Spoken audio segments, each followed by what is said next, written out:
BA 4ನೇ ಸೆಮಿಸ್ಟರ್ನ ರಾಜ್ಯಶಾಸ್ತ್ರ ವಿದ್ಯಾರ್ಥಿಗಳಿಗೆ ಆತ್ಮೀಯ ಸ್ವಾಗತ.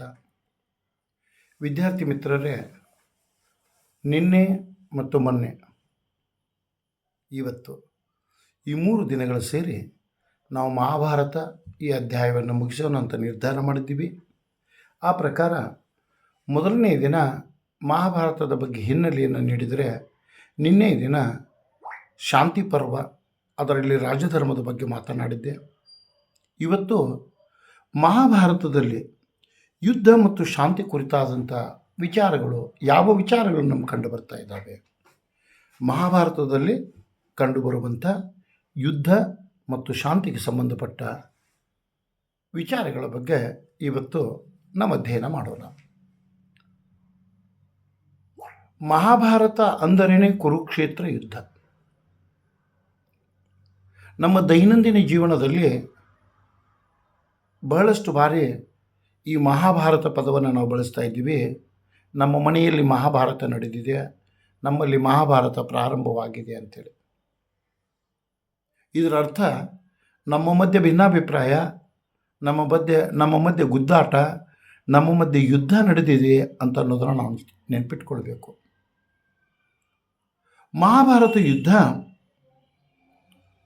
2 ಕುಟುಂಬಗಳ ಮಧ್ಯೆ ಆದ ಯುದ್ಧ. ಕೌರವರು ಮತ್ತು ಪಾಂಡವರು ಇವರು ಸಹೋದರರು.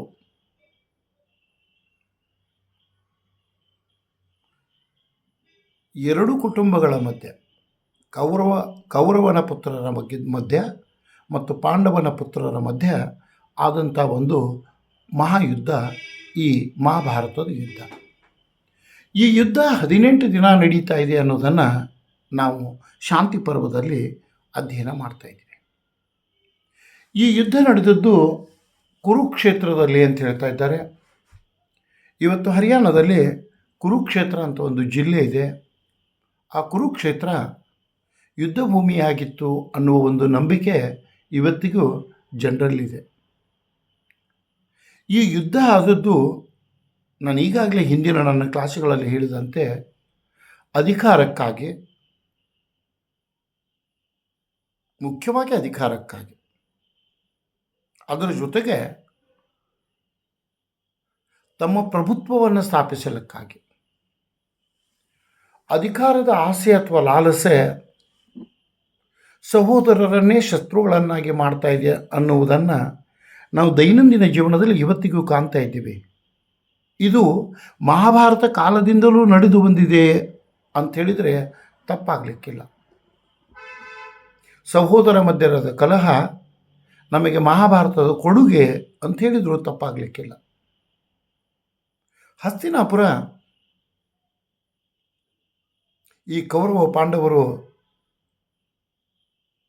ಯಾವ ಅರಸತ್ತಿಗಾಗಿ ಹೋರಾಡ್ತಾ ಇದ್ದರೋ, ಯಾವ ರಾಜ್ಯವನ್ನು ತಮ್ಮ ಹಿಡಿತದಲ್ಲಿಟ್ಟುಕೊಳ್ಳಿಕ್ಕೆ ಹೋರಾಡ್ತಾ ಇದ್ದರೋ, ಆ ರಾಜ್ಯದ ರಾಜಧಾನಿಯಾಗಿತ್ತು. ಈ ರಾಜ್ಯದ ರಾಜಧಾನಿಯ ಮೇಲೆ ಪ್ರಭುತ್ವವನ್ನು ಸ್ಥಾಪಿಸಲಿಕ್ಕೆ 2 ಗುಂಪುಗಳು, ಒಂದು ಕೌರವರ ಗುಂಪು, ಇನ್ನೊಂದು ಪಾಂಡವರ ಗುಂಪು ಯುದ್ಧ ಮಾಡಿತು ಅನ್ನೋದನ್ನು ನಾವು ಕಾಣ್ತಾ ಇದ್ದೀವಿ. ಈ ಯುದ್ಧಕ್ಕೆ ಮೂಲ ಕಾರಣ ಅಧಿಕಾರ ಅನ್ನೋದನ್ನು ಯಾವಾಗಲೂ ನಾವು ಮರೆಯಬಾರದು. ಅಧಿಕಾರ ಮತ್ತು ಸಂಪತ್ತು, ಅಧಿಕಾರ ಮತ್ತು ಆಸ್ತಿ, ಬೆನ್ನಿಗೆ ಬಿದ್ದವರನ್ನು ವೈರಿಗಳನ್ನಾಗಿ ಮಾಡ್ತಾ ಇದೆ ಅನ್ನುವ ನಾಣ್ಣುಡಿ ನಮ್ಮಲ್ಲಿದೆ.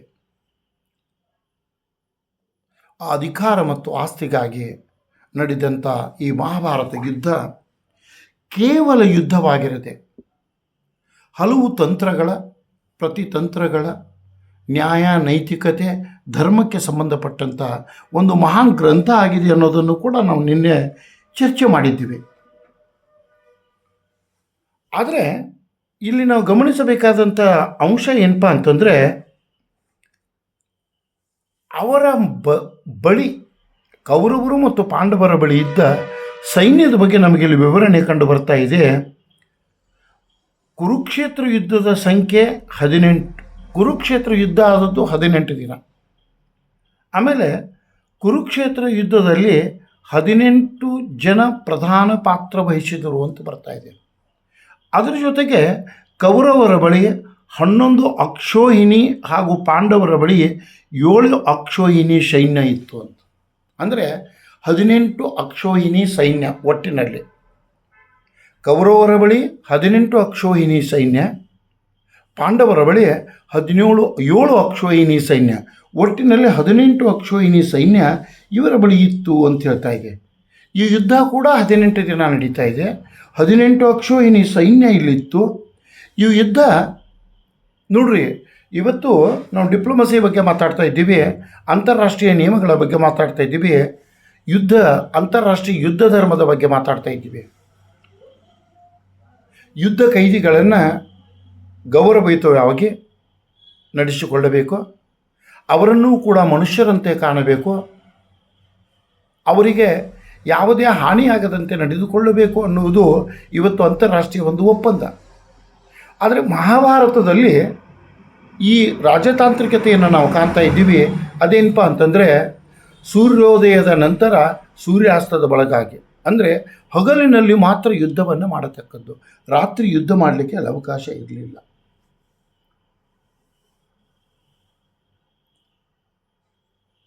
ರಾತ್ರಿ ಇಲ್ಲಿ ಯುದ್ಧಕ್ಕೆ ಅವಕಾಶವೇ ಇರಲಿಲ್ಲ. ಕೇವಲ ಹಗಲಿನಲ್ಲಿ ಯುದ್ಧ ಮಾಡಬೇಕಾಗಿತ್ತು. ಅಂದರೆ ವೈರಿ ಪಾಳೆಯದ ಮೇಲೆ ಮೋಸದಿಂದ ರಾತ್ರಿ ನುಗ್ಗಿ ದಾಳಿ ಮಾಡಿ ಅವರನ್ನು ನಾಶ ಮಾಡಲಿಕ್ಕೆ ಇಲ್ಲಿ ಅವಕಾಶ ಇರಲಿಲ್ಲ. ಅಂದರೆ ರಾಜಧರ್ಮವನ್ನು ಇವರು ಪಾಲಿಸ್ತಾ ಇದ್ದರು ಅನ್ನೋದನ್ನು ನಾವು ಕಾಣ್ತಾ ಇದ್ದೀವಿ. ಈ ಮಹಾಭಾರತದಲ್ಲಿ ವ್ಯಾಸ ಮಹರ್ಷಿಯವರು ಬರೆದಂಥ ಮಹಾಭಾರತದಲ್ಲಿ ಯುದ್ಧಕ್ಕೆ ಸಂಬಂಧಪಟ್ಟಂಥ ತಂತ್ರಗಳು, ಪ್ರತಿತಂತ್ರಗಳು, ಕೌಶಲ್ಯಗಳು, ಇವುಗಳ ಬಗ್ಗೆ ಬಹಳ ವಿವರವಾದ ವಿಚಾರಗಳನ್ನು ನಾವು ಕಾಣ್ತಾ ಇದ್ದೀವಿ. ಅದರಲ್ಲಿ ಒಂದು ಸಣ್ಣ ಉದಾಹರಣೆ ಕೊಡಬೇಕಾದ್ರೆ ಚಕ್ರವ್ಯೂಹ.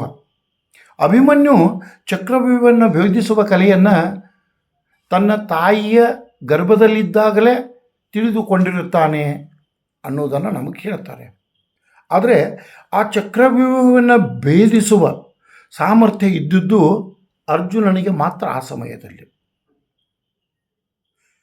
ಕೌರವರು ಚಕ್ರವ್ಯೂಹವನ್ನು ರಚನೆ ಮಾಡಿ ಅರ್ಜುನನ ಅನುಪಸ್ಥಿತಿಯಲ್ಲಿ ಚಕ್ರವ್ಯೂಹವನ್ನು ರಚನೆ ಮಾಡಿ ಪಾಂಡವರ ಮೇಲೆ ದಾಳಿ ಮಾಡಿ ಪಾಂಡವರನ್ನು ಸೋಲಿಸುವ ತಂತ್ರವನ್ನು ರೂಪಿಸ್ತಾ ಇದ್ದಾರೆ. ಅದಕ್ಕೆ ಪ್ರತಿತಂತ್ರವಾಗಿ ಯುವಕ ಅಭಿಮನ್ಯು ಚಕ್ರವ್ಯೂಹವನ್ನು ಭೇದಿಸ್ತಾನೆ. ಆದರೆ ಅದರಿಂದ ಹೊರಗೆ ಬರುವ ಕಲೆ ಆತನಿಗೆ ಗೊತ್ತಿರೋದಿಲ್ಲ. ಅದರ ಬಗ್ಗೆ ನಮಗೆ ವ್ಯಾಸ ಮಹರ್ಷಿಗಳು ಇಲ್ಲಿ ಬರೀತಾ ಇದ್ದಾರೆ. ಇದರಿಂದ ನಾಯಕತ್ವದ ಗುಣದ ಬಗ್ಗೆ ಬರ್ತಾ ಇದೆ. ಕೃಷ್ಣ ಕೌರವರ ನಾಯಕ, ಕೃಷ್ಣ ಪಾಂಡವರ ನಾಯಕ, ಕೌರವರಿಗೆ ದುರ್ಯೋಧನ ಇರ್ತಾ ಇದ್ದಾನೆ, ಧೃತರಾಷ್ಟ್ರ ಇರ್ತಾ ಇದ್ದಾನೆ, ಭೀಷ್ಮ ಪಿತಾಮಹ ಇದ್ದಾನೆ, ಕೃಪಾಚಾರ್ಯರು, ದ್ರೋಣಾಚಾರ್ಯರು, ಈ ರೀತಿ ಅದಾರೆ. ಈ ನಾಯಕತ್ವ ಗುಣಗಳನ್ನು ನಾವಿಲ್ಲಿ ಕಾಣ್ತಾ ಇದ್ವಿ. ಜೊತೆಗೆ ಕರ್ಣನಂಥ ಮಿತ್ರತ್ವದ ಗುಣವನ್ನು ನಾವಿಲ್ಲಿ ಕಾಣ್ತಾ ಇದ್ವಿ. ಅದೇ ವೇಳೆಗೆ ಈ ಮಹಾಭಾರತವನ್ನು ನಾವು ಮತ್ತೊಂದು ದೃಷ್ಟಿಕೋನದಿಂದ ಅಧ್ಯಯನ ಮಾಡಿದರೆ, ಧರ್ಮರಾಯ ಧರ್ಮದ ಆಧಾರದ ಮೇಲೆ ಯುದ್ಧ ಮಾಡಿದರೆ, ಭೀಮ ಶಿಟ್ಟಿನ ಕೈಯಲ್ಲಿ ತನ್ನ ಬುದ್ಧಿಯನ್ನು ಕೊಡ್ತಾ ಇದ್ದಾನೆ, ಅರ್ಜುನ ತನ್ನ ಜ್ಞಾನವನ್ನು ಬಳಸ್ತಾ ಇದ್ದಾನೆ ಅನ್ನೋದನ್ನು ಕಾಣ್ತಾ ಇದ್ದೀವಿ. ಇದು ತಂತ್ರ ಮತ್ತು ಪ್ರತಿತಂತ್ರಕ್ಕೆ ಉದಾಹರಣೆ. ಆದರೆ ಈ ಮಹಾಭಾರತದ ಯುದ್ಧದಿಂದ ನಾವು ಕಲಿಯಬೇಕಾದಂಥ ಇನ್ನೊಂದು ಅಂಶ ಏನಪ್ಪ ಅಂದರೆ, ನಾವು ಯಾರನ್ನು ಸಲಹೆಗಾರರನ್ನಾಗಿ ನೇಮಿಸಿಕೊಳ್ಳಬೇಕು, ಯಾರನ್ನು ನಮ್ಮ ನಾಯಕರನ್ನಾಗಿ ಆಯ್ಕೆ ಮಾಡಿಕೊಳ್ಳಬೇಕು ಅಂತೇಳಿ. ಕೌರವರು ತಮ್ಮ ಸೋದರ ಮಾವನಾದಂಥ ಶಕುನಿಯನ್ನು ತಮ್ಮ ಸಲಹೆಗಾರ ಮಾರ್ಗದರ್ಶಕನಾಗಿ ಆಯ್ಕೆ ಮಾಡಿಕೊಳ್ತಾ ಇದ್ದಾರೆ. ಪಾಂಡವರು ಕೃಷ್ಣನನ್ನು ತಮ್ಮ ಸಲಹೆಗಾರ ಮತ್ತು ನಾಯಕನನ್ನಾಗಿ ಆಯ್ಕೆ ಮಾಡಿಕೊಳ್ತಾ ಇದ್ದಾರೆ. ಅಂದರೆ coach is very important, adviser is very important. The one who gives a proper advice to you is responsible for your victory or your failure. The best example for that is Mahabharata. ಕೃಷ್ಣನ ಸಲಹೆ ಮತ್ತು ಮಾರ್ಗದರ್ಶನ, ಕೃಷ್ಣನ ನಾಯಕತ್ವ ಪಾಂಡವರಿಗೆ ಜಯವನ್ನು ತಂದುಕೊಟ್ಟರೆ ಶಕುನಿಯ ಮಾರ್ಗದರ್ಶನ, ಶಕುನಿಯ ಸಲಹೆ ಸೂಚನೆಗಳು, ಶಕುನಿಯ ಕುಟಿಲ ತಂತ್ರಗಳು, ಕುತಂತ್ರದ ಬುದ್ಧಿ ಕೌರವರಿಗೆ ಸೋಲನ್ನು ತಂದುಕೊಡ್ತಾ ಇದೆ ಎನ್ನುವುದನ್ನು ನಾವು ಕಾಣ್ತಾ ಇದ್ದೀವಿ. ಕೌರವರ ಸೈನ್ಯ ದೊಡ್ಡದಾಗಿತ್ತು. ಕೌರವರ ಸೈನ್ಯದಲ್ಲಿ ಮಹಾನ್ ಯೋಧ ಅಥವಾ ಶಕ್ತಿಶಾಲಿ ಜನರಿದ್ದರು. ಪಾಂಡವರ ಸೈನ್ಯ ಚಿಕ್ಕದಾಗಿತ್ತು. ಆದರೂ ಕೂಡ ಅವರ ನಾಯಕ ಒಳ್ಳೆಯವನಾಗಿದ್ದ, ಮಾರ್ಗದರ್ಶಿ ಒಳ್ಳೆಯವನಾಗಿದ್ದ. ಆ ಕಾರಣಕ್ಕಾಗಿ ಅವರ ಯುದ್ಧವನ್ನು ಗೆಲ್ತಾರೆ ಅನ್ನೋದನ್ನು ನಾವಿಲ್ಲಿ ಕಾಣ್ತಾ ಇದ್ದೀವಿ. ಈ ಯುದ್ಧದಲ್ಲಿ ನಾವು ಇನ್ನೊಂದು ಏನು ಕಾಣ್ತಾ ಇದ್ದೀವಿ ಅಂತಂದರೆ ತಂತ್ರಜ್ಞಾನದ ಪ್ರಯೋಗ ಕೂಡ. ಅದು ಯಾವ ರೀತಿ ತಂತ್ರಜ್ಞಾನದ ಪ್ರಯೋಗ ಆಗ್ತಾ ಇದೆ ಅನ್ನೋದ್ರ ಬಗ್ಗೆ ವಿವರಣೆ ನಮಗೆ ಸಿಗದೆ ಹೋದರೂ ಸಂದರ್ಭೋಚಿತವಾಗಿ ಗದಾಯುದ್ಧ, ಮಲ್ಲಯುದ್ಧ, ದೃಷ್ಟಿಯುದ್ಧ, ಈ ಯುದ್ಧಗಳನ್ನು, ಇಂಥ ತಂತ್ರಗಳನ್ನು ಮಹಾಭಾರತದಲ್ಲಿ ಬಳಸಿದ್ದಾರೆ ಅನ್ನೋದ್ರ ಬಗ್ಗೆ ನಾವುಗಳು ಕಾಣ್ತಾ ಇದ್ದೀವಿ. ಇದು ಕೇವಲ ಯುದ್ಧವಾಗಿರದೆ ಇಲ್ಲಿ ಶಾಂತಿಗೆ ಸಂಬಂಧಪಟ್ಟಂಥ ಕೆಲವೊಂದಿಷ್ಟು ಅಂಶಗಳನ್ನು ನಾವುಗಳು ಕಾಣ್ತಾ ಇದ್ದೀವಿ. ಅವುಗಳನ್ನು ಒಂದೊಂದಾಗಿ ನೋಡಿದರೆ, ಮೊದಲನೇದಾಗಿ ಅರಸನಿಗೆ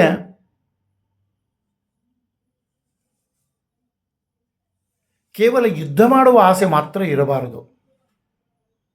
ಅರಸನಾದವನು ಕೇವಲ ಯುದ್ಧದ ಬಗ್ಗೆ ಮಾತ್ರ ವಿಚಾರ ಮಾಡದೆ, ಕೇವಲ ಯುದ್ಧದ ಬಗ್ಗೆ ಮಾತ್ರ ಚಿಂತನೆ ಮಾಡದೆ, ದಾಳಿಯ ಬಗ್ಗೆ ಮಾತ್ರ ಚಿಂತನೆ ಮಾಡದೆ, ಸಂಧಾನದ ಬಗ್ಗೆಯೂ ಚಿಂತನೆ ಮಾಡಬೇಕು ಅನ್ನೋದನ್ನು ಮಹಾಭಾರತ ನಮ್ಗೆ ಹೇಳ್ತಾ ಇದೆ. ಅರಸನ ಹತ್ರ ಸಂಪತ್ತು ಇದೆ, ಸೈನ್ಯ ಇದೆ, ಬಲ ಇದೆ, ಶಕ್ತಿ ಇದೆ, ಆತನ ಹತ್ರ ಎಲ್ಲವೂ ಇದೆ. ಎಲ್ಲವೂ ಇದೆ ಅನ್ನುವ ಕಾರಣಕ್ಕಾಗಿ ಆತ ಬೇರೆಯವರ ಮೇಲೆ ದಾಳಿ ಮಾಡುವುದಾಗಲಿ ಅಥವಾ ಬೇರೆಯವರ ಮೇಲೆ ಆಕ್ರಮಣ ಮಾಡುವುದನ್ನಾಗಿ ಮಾಡದೆ ಸಂಧಾನಕ್ಕೂ ಆತ ಸಿದ್ಧನಿರಬೇಕು ಅನ್ನೋದನ್ನು ನಮಗೆ ಮಹಾಭಾರತ ಹೇಳ್ತಾ ಇದೆ. ಇನ್ನು ಮಹಾಭಾರತದ ಯುದ್ಧ ನೀತಿಯಲ್ಲಿ ಅರಸನಿಗೆ ಸಂಬಂಧಪಟ್ಟಂಥ ಶಾಂತಿ ವಿಷಯ ಬಂದಾಗ ಪ್ರಸಂಗ ಮತ್ತು ಪರಿಸ್ಥಿತಿ ಬಂದರೆ, ನಿನ್ನೆ ಶಾಂತಿ ಪರ್ವದ ಬಗ್ಗೆ ಹೇಳುವಂಥ ಸಮಯದಲ್ಲಿ ಪರಿಸ್ಥಿತಿಗೆ ಅನುಗುಣವಾಗಿ ಅರಸ ವರ್ತಿಸಬೇಕು ಅಂತ ಹೇಳಿದ್ದೆ. ಇಲ್ಲೇನು ಹೇಳ್ತಾ ಇದ್ದಾರೆ ಅಂತಂದರೆ, ಪ್ರಸಂಗ ಬಂದರೆ ವೈರಿಯೊಂದಿಗೆ ಸಂಧಾನವನ್ನು ಮಾಡಿಕೊಳ್ಳಬೇಕು, ಮಿತ್ರನ ಮೇಲೆ ದಾಳಿ ಮಾಡಬೇಕು ಅಂತ. ವೈರಿ ನಮಗಿಂತ ಬಲಶಾಲಿಯಾಗಿದ್ದರೆ, ವೈರಿಯಿಂದ ನಮಗೆ ತೊಂದರೆ ಇದ್ದರೆ ಆ ವೈರಿಯನ್ನು ನಿಗ್ರಹಿಸಲು, ನಿಯಂತ್ರಿಸಲು ಅಥವಾ ಆ ವೈರಿಯಿಂದ ಲಾಭವನ್ನು ಪಡೆಯಲು ಆತನೊಂದಿಗೆ ಸಂಧಾನವನ್ನು ಮಾಡಿಕೊಳ್ಳಬೇಕು. ಅದೇ ವೇಳೆಗೆ ಮಿತ್ರನಾಗಿದ್ದರೂ ಸಹ ಆತನಿಂದ ನಮಗೆ ಅಪಾಯವಾಗಿ ಬಿದ್ದರೆ, ಆತನಿಗೆ ನಮಗೆ ನಷ್ಟ ಆಗುವ ಏನಾದರೂ ಸನ್ನಿವೇಶಗಳಿದ್ದರೆ ಅಂಥ ಸಮಯದಲ್ಲಿ ಮಿತ್ರನ ಮೇಲೆ ದಾಳಿ ಮಾಡಲಿಕ್ಕೂ ಹಿಂಜರಿಯಬಾರದು ಅಂತ ಮಹಾಭಾರತ ನಮಗೆ ಹೇಳ್ತಾ ಇದೆ. ಇನ್ನು ಮೂರನೆಯದಾಗಿ ಈ ಮಹಾಭಾರತ ಧರ್ಮ ಮತ್ತು ಅಧರ್ಮದ ಮಧ್ಯದ ಒಂದು ಯುದ್ಧ ಅಂತ ಹೇಳ್ತಾ ಇದ್ದೀವಿ. ಆದರೆ ಈ ಶಾಂತಿ ಪರ್ವದಲ್ಲಿ ಏನು ಹೇಳ್ತಾ ಇದ್ದಾರೆ ಅಂತಂದರೆ,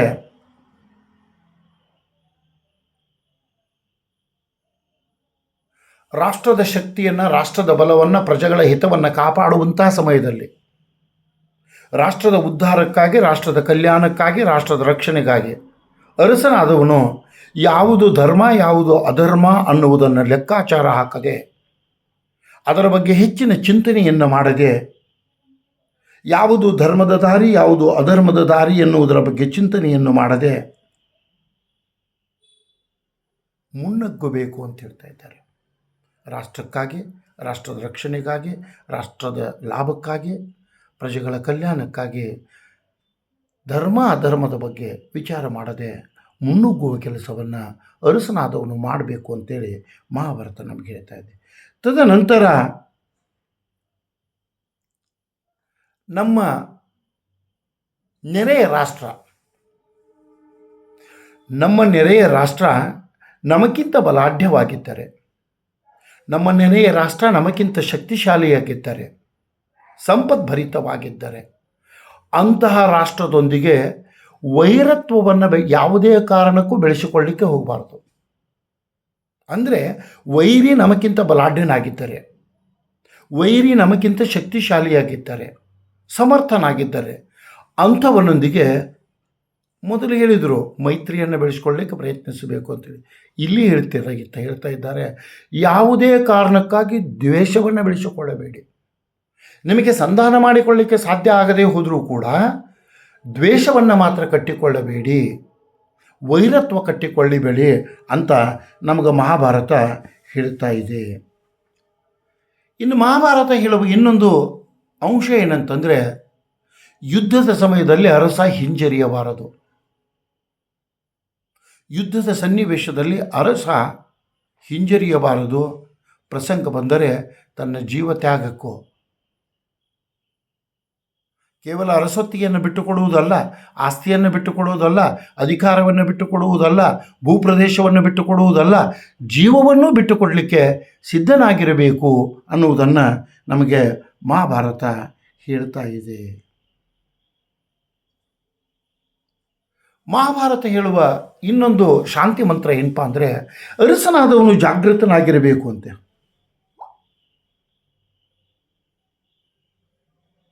ಸತರ್ಕನಾಗಿರಬೇಕು, ಸನ್ನದ್ಧನಾಗಿರಬೇಕು. ಕೇವಲ ಸಮರ್ಥ ಮಾತ್ರ ಅಲ್ಲ, ಸನ್ನದ್ಧನಾಗಿರಬೇಕು, ಸತರ್ಕನಾಗಿರಬೇಕು, ಜಾಗರೂಕನಾಗಿರಬೇಕು. ಯಾಕಂದರೆ ಯಾವಾಗಲೂ ನಮಗೆ ಬಾಹ್ಯ ಮತ್ತು ಆಂತರಿಕ ಶತ್ರುಗಳು ಇರ್ತಾ ಇದ್ದಾರೆ. ನಾವು ಬಾಹ್ಯ ಶತ್ರುಗಳೊಂದಿಗೆ ಹೋರಾಟ ಮಾಡುವುದು ಸುಲಭ, ಆಂತರಿಕ ಶತ್ರುಗಳೊಂದಿಗೆ ಹೋರಾಡುವುದು ಭಾಳ ಕಠಿಣಕರ. ಇವತ್ತಿನ ನಮ್ಮ ರಾಜಕೀಯ ವ್ಯವಸ್ಥೆಯಲ್ಲಿ, ಭಾರತದ ರಾಜಕೀಯ ವ್ಯವಸ್ಥೆಯಲ್ಲಿ ಇವತ್ತು ಈ ಬಾಹ್ಯ ಮತ್ತು ಆಂತರಿಕ ಶಕ್ತಿಗಳ ವಿಷಯ ಮುನ್ನೆಲೆಗೆ ಬರ್ತಾ ಇದೆ ಅನ್ನೋದನ್ನು ನಾವು ಗಮನವಿಡಬೇಕು. ನಮಗೆ ಬಾಹ್ಯ ಶತ್ರುಗಳಿಗಿಂತ ಆಂತರಿಕ ಶತ್ರುಗಳು ಜಾಸ್ತಿ ಆಗಿದ್ದಾರೆ ಅನ್ನುವುದನ್ನು ಆಡಳಿತ ಪಕ್ಷ ಹೇಳುವುದನ್ನು ನಾವು ಗಮನಿಸಬೇಕು. ಅದು ಉಗ್ರವಾದಿಗಳಾಗಿರ್ಬೋದು, ಅಥವಾ ನಕ್ಸಲೀಯರಾಗಿರ್ಬೋದು, ಅಥವಾ ಮತ್ತಾರೋ ಆಗಿರಬಹುದು. ಅದರ ಬಗ್ಗೆ ಇವತ್ತು ಪ್ರಸ್ತಾಪ ಬರ್ತಾ ಇದೆ. ಇದು ಮಹಾಭಾರತದ ಸಮಯದಲ್ಲಿಯೇ ಅರಸನಿಗೆ ನೀಡಿದಂಥ ಸಲಹೆ, ಶಾಂತಿಗಾಗಿ ಕೊಟ್ಟ ಒಂದು ಸಲಹೆ ಅನ್ನೋದನ್ನು ನಾವು ನೆನಪಿಟ್ಕೊಳ್ಬೇಕು. ಯಾವಾಗಲೂ ಬಾಹ್ಯ ಶತ್ರುವನ್ನು ಹಾಗೂ ಆಂತರಿಕ ಶತ್ರುವನ್ನು ನಿಗ್ರಹಿಸುವ ಸಾಮರ್ಥ್ಯವನ್ನು ಅರಸನಾದವನು ಹೊಂದಿರಬೇಕು. ಯುದ್ಧ ಯಾವಾಗಲೂ ವಿನಾಶಕ್ಕೆ ಎಡೆ ಮಾಡಿಕೊಡ್ತಾ ಇದೆ. ಒಂದು ಮಾತು ಹೇಳ್ತಾರೆ, ಯುದ್ಧದಲ್ಲಿ ಗೆದ್ದವ ಸೋತವ ಸತ್ತ ಅಂತ. ಯಾರು ಗೆಲ್ತಾರೆ ಅವನು ಸೋಲ್ತಾನೆ ಅಂತೆ. ಹೆಂಗೆ ಸೋಲ್ತಾನೆ ಅಂತಂದರೆ, ಅವನು ಆರ್ಥಿಕವಾಗಿ, ಮಾನಸಿಕವಾಗಿ ಸೋತಿರ್ತಾನೆ, ದೈಹಿಕವಾಗಿಯೂ ಸೋತಿರ್ತಾನೆ. ಗೆದ್ದವ ಅಂತೂ ಸಂಪೂರ್ಣ ಸತ್ಯ ಹೋಗಿರ್ತಾನೆ. ಅವನಿಗೇನು ಉಳಿದಿರೋದಿಲ್ಲ, ಆಸ್ತಿ ಉಳಿದಿರೋದಿಲ್ಲ, ಗೌರವ ಉಳಿದಿರೋದಿಲ್ಲ, ಮಾನ ಮರ್ಯಾದೆ ಯಾವುದೂ ಉಳಿದಿರೋದಿಲ್ಲ. ಆ ಕಾರಣಕ್ಕಾಗಿ ಯುದ್ಧವನ್ನು ಸಾಧ್ಯವಿದ್ದಷ್ಟು ತಪ್ಪಿಸಿ, ಯುದ್ಧದಿಂದ ವಿನಾಶವಾಗ್ತಾ ಇದೆ, ಯುದ್ಧದಿಂದ ಹಾಳಾಗ್ತಾ ಇದ್ದೀವಿ, ಯುದ್ಧ ನಮ್ಮ ಅಂತ್ಯವನ್ನು ಮಾಡ್ತಾ ಇದೆ ಅನ್ನೋದನ್ನು ಮನಗಂಡು ಸಾಧ್ಯವಾದಷ್ಟು ಯುದ್ಧವನ್ನು ತಪ್ಪಿಸಿ, ಯುದ್ಧದಿಂದ ಆಗುವ ಹಾನಿಯನ್ನು ತಪ್ಪಿಸಿ, ರಾಯಭಾರತ್ವಕ್ಕೆ ಅಂದರೆ ಸಂಧಾನಕ್ಕೆ, ಕೊಡಕೊಳ್ಳುವ ವ್ಯವಹಾರಕ್ಕೆ, ನಮ್ಮ ಸಮಸ್ಯೆಗಳನ್ನು ಸಲಹೆಯ ಮೂಲಕ, ಚರ್ಚೆಯ ಮೂಲಕ ಪರಿಹರಿಸಿಕೊಳ್ಳಲಿಕ್ಕೆ ಪ್ರಯತ್ನಿಸಬೇಕು ಅನ್ನುವ ಸಲಹೆಯನ್ನು ನಮಗಿಲ್ಲಿ ಮಹಾಭಾರತದ ಶಾಂತಿ ಪರ್ವದಲ್ಲಿ ನೀಡ್ತಾ ಇದ್ದಾರೆ. ತದನಂತರ ಶತ್ರುಪಾಳಯದಲ್ಲಿ ಇದ್ದಂಥ ಸದ್ಗುಣಿಗಳನ್ನು ಗೌರವಿಸಬೇಕಂತೆ. ನಾವು ಮಹಾಭಾರತವನ್ನು ಓದುವಂಥ ಸಮಯದಲ್ಲಿ ಅರ್ಜುನನಾಗಲಿ, ಕೃಷ್ಣನಾಗಲಿ, ಧರ್ಮರಾಯ, ನಕುಲ, ಸಹದೇವ, ಭೀಮನಾಗಲಿ, ಯಾವಾಗ ಕೃಪಾಚಾರ್ಯ, ದ್ರೋಣಾಚಾರ್ಯ, ಭೀಷ್ಮಾಚಾರ್ಯರು ಯುದ್ಧದಲ್ಲಿ ಅವರ ಎದುರಿಗೆ ನಿಂತಿರುತ್ತಾರೆ, ಅವರಿಗೆ ಗೌರವದಿಂದ ನಮನ ಮಾಡಿ, ಅವರಿಗೆ ನಮಿಸಿ, ಅವರ ಆಶೀರ್ವಾದವನ್ನು ಪಡೆದುಕೊಂಡು ಯುದ್ಧ ಪ್ರಾರಂಭಿಸ್ತಾರೆ ಅನ್ನೋದನ್ನು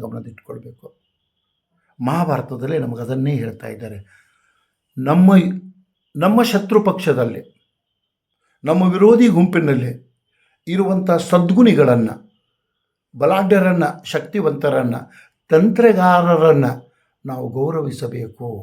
ಅವರನ್ನು ಗೌರವಿಸುವ ಮೂಲಕ ಅವರನ್ನು ನಿಯಂತ್ರಿಸಬಹುದು, ಅವರನ್ನು ಮಾನಸಿಕವಾಗಿ ಸೋಲಿಸಬಹುದು ಅನ್ನುವ ಒಂದು ಉದ್ದೇಶ ಅಥವಾ ಒಂದು ಹಿಡನ್ ಅಜೆಂಡಾ ಅಂತ ಏನು ಹೇಳ್ತಾ ಇದ್ದೀವಿ, ಅದು ಇಲ್ಲಿ ನಮಗೆ ಕಂಡು ಬರ್ತಾ ಇದೆ.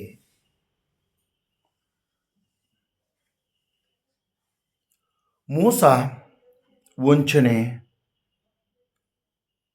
ಅಪ್ರಾಮಾಣಿಕತೆ, ವಾಮಮಾರ್ಗ, ಈ ಮೂಲಕ ಯುದ್ಧ ನಡೆದರೆ, ಮೋಸ, ವಂಚನೆ, ವಾಮಮಾರ್ಗ, ಅನ್ಯಾಯ, ಅಧರ್ಮದ ಮಾರ್ಗದಲ್ಲಿ ಯುದ್ಧ ನಡೆದು ಆ ಯುದ್ಧದಲ್ಲಿ ನಾವು ಜಯಶಾಲಿಗಳಾದರೆ ಅದು ಶಾಶ್ವತ ಜಯವಲ್ಲ. ಅಂದರೆ ಇಲ್ಲಿ ನಮಗೆ ಸಲಹೆ ಏನು ಕೊಡ್ತಾ ಇದ್ದಾರೆ ಅಂತಂದರೆ, ವಾಮಮಾರ್ಗವನ್ನು ಅನುಸರಿಸಬೇಡಿ, ಅಧರ್ಮವನ್ನು ಅನುಸರಿಸಬೇಡಿ, ಮೋಸ ವಂಚನೆಯನ್ನು ಅವಲಂಬಿಸಿ ಶತ್ರುಪಾಳೆಯದ ಮೇಲೆ ದಾಳಿ ಮಾಡಿ ಜಯಶಾಲಿಗಳಾಗಬೇಡಿ ಅನ್ನುವ ವಿಚಾರವನ್ನು ಇಲ್ಲಿ ಮಹಾಭಾರತ ನಮಗೆ ಹೇಳ್ತಾ ಇದೆ. ಇನ್ನೊಂದು ಅಂಶ ಬರ್ತಾ ಇದೆ. ಮಾರ್ಗೆಂಥ್ಯೂನ ಸಿದ್ಧಾಂತವನ್ನು ನಮಗೆ ತಮ್ಮ ಕ್ಲಾಸ್ನಲ್ಲಿ ಹೇಳಿದ್ದೆ.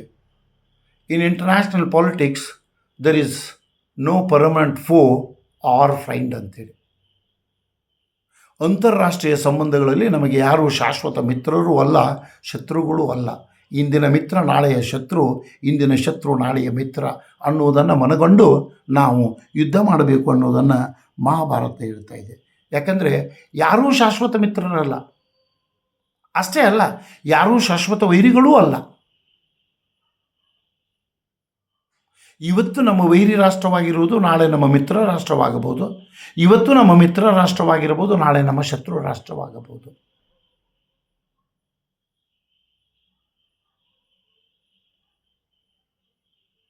ಭಾರತದಲ್ಲಿ ಒಂದು ಸಮಯದಲ್ಲಿ ಇಸ್ರೇಲನ್ನು ವೈರಿಯನ್ನಾಗಿ ನೋಡಲಾಗ್ತಾ ಇತ್ತು. ಇವತ್ತು ಇಸ್ರೇಲ್ ಭಾರತದ ಅತ್ಯುತ್ತಮ ಮಿತ್ರವಾಗಿದೆ. ನೇಪಾಳನ್ನು ಮಿತ್ರ ರಾಷ್ಟ್ರವನ್ನಾಗಿ ನೋಡ್ತಾ ಇದ್ದೀವಿ, ಮಾಲ್ದೀವ್ಸನ್ನು ಮಿತ್ರ ರಾಷ್ಟ್ರವಾಗಿ ನೋಡ್ತಾ ಇದ್ದೀವಿ. ಅವುಗಳು ಇವತ್ತು ಶತ್ರು ರಾಷ್ಟ್ರಗಳಾಗಿ ಬದಲಾಗ್ತಾ ಇದ್ದಾವೆ. ಬಾಂಗ್ಲಾದೇಶವನ್ನು ಶತ್ರು ರಾಷ್ಟ್ರವನ್ನಾಗಿ ಒಂದು ಸಮಯದಲ್ಲಿ ನೋಡ್ತಾ ಇದ್ದರೆ ಇವತ್ತು ಬಾಂಗ್ಲಾದೇಶ್ ಮಿತ್ರ ರಾಷ್ಟ್ರವಾಗಿ ಬದಲಾಗ್ತಾ ಇದೆ. ಅಂದರೆ ಈ ಯುದ್ಧದ ವಿಷಯ ಬಂದಾಗ ಯಾರೂ ಶಾಶ್ವತ ಮಿತ್ರರು ಅಲ್ಲ, ಯಾರೂ ಶಾಶ್ವತ ಶತ್ರುಗಳು ಅಲ್ಲ ಅನ್ನೋದನ್ನು ಗಮನದಲ್ಲಿಟ್ಕೊಂಡು ನಾವು ಯುದ್ಧ ಮಾಡಬೇಕು ಅಂತ ಹೇಳ್ತಾ ಇದ್ದಾರೆ. ಯುದ್ಧದಿಂದ ನಮಗೂ ನಷ್ಟ ಆಗ್ತಾ ಇದೆ ಅನ್ನೋದನ್ನು ಯಾವುದೇ ಸನ್ನಿವೇಶದಲ್ಲಿ ಮರೆಯಬಾರದು ಅನ್ನುವ ಎಚ್ಚರಿಕೆಯನ್ನು ಮಹಾಭಾರತ ನಮಗೆ ನೀಡ್ತಾ ಇದೆ. ಯುದ್ಧ ಯಾರೇ ಮಾಡಲಿ, ಯಾರೇ ಪ್ರಾರಂಭ ಮಾಡಲಿ, ಯಾರೇ ಅಂತ್ಯ ಮಾಡಲಿ, ಯುದ್ಧದಲ್ಲಿ ಯಾರೇ ಗೆಲ್ಲಲಿ, ಯಾರೇ ಸೋಲಲಿ, ಆದರೆ ನಮ್ಮ ಆಸ್ತಿಗೆ, ನಮ್ಮ ಜನಶಕ್ತಿಗೆ, ನಮ್ಮ ಸಂಪನ್ಮೂಲಗಳಿಗೆ ನಷ್ಟ ಆಗ್ತಾ ಇದೆ ಅನ್ನೋ ಪ್ರಜ್ಞೆ ಯಾವಾಗಲೂ ಇರಬೇಕು ಅನ್ನೋ ಒಂದು ಎಚ್ಚರಿಕೆಯನ್ನು ಈ ಮಹಾಭಾರತ ನಮಗೆ ನೀಡ್ತಾ ಇದೆ. ಒಂದು ಮಾತನ್ನು ಹೇಳಿ ಇವತ್ತಿನ ಕ್ಲಾಸ್ ಮುಗಿಸ್ತಾ ಇದ್ದೇನೆ. ಈ ಮಹಾಭಾರತವು ಕೇವಲ 18 ದಿನಗಳ ಕುರುಕ್ಷೇತ್ರ ಯುದ್ಧ, ಕೌರವ ಪಾಂಡವರ ಮಧ್ಯದ ಯುದ್ಧವಾಗಿರದೆ ಮನುಕುಲಕ್ಕೆ ಮಾರ್ಗದರ್ಶಿಯಾದಂಥ, ನಾವು ಏನು ಮಾಡಬೇಕು, ಏನು ಮಾಡಬಾರದು, ಯಾವುದು ಧರ್ಮ, ಯಾವುದು ನ್ಯಾಯ, ಯಾವುದು ನೀತಿ, ಯಾವುದು ನೈತಿಕತೆ ಅನ್ನುವುದನ್ನು ಬೋಧಿಸುವ ಒಂದು ಮಹಾನ್ ಗ್ರಂಥ ಈ ಮಹಾಭಾರತವಾಗಿದೆ ಅಂತ ಹೇಳ್ತಾ ಇವತ್ತಿನ ನಿಮ್ಮ ಕ್ಲಾಸನ್ನು ಮುಗಿಸ್ತಾ ಇದ್ದೀನಿ. ಎಲ್ರಿಗೂ ಧನ್ಯವಾದ.